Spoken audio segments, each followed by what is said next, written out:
Il s'appelait Mohamed, il avait fui la guerre en Syrie.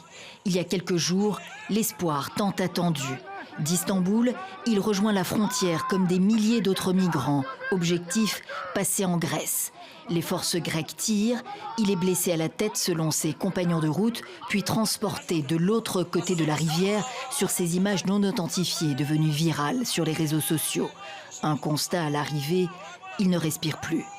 Mohamed pourrait être le premier mort à la frontière gréco-turque depuis que le président Erdogan a décidé de rouvrir le passage vers l'Europe aux réfugiés venus de Syrie et d'ailleurs, entraînant la colère d'Athènes. Ce mercredi, nouveau heurt à la frontière côté grec.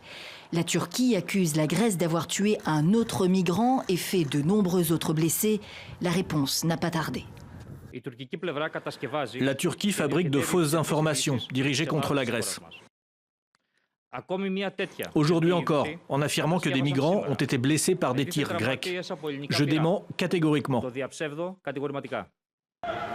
De la propagande, insiste le porte-parole du gouvernement grec.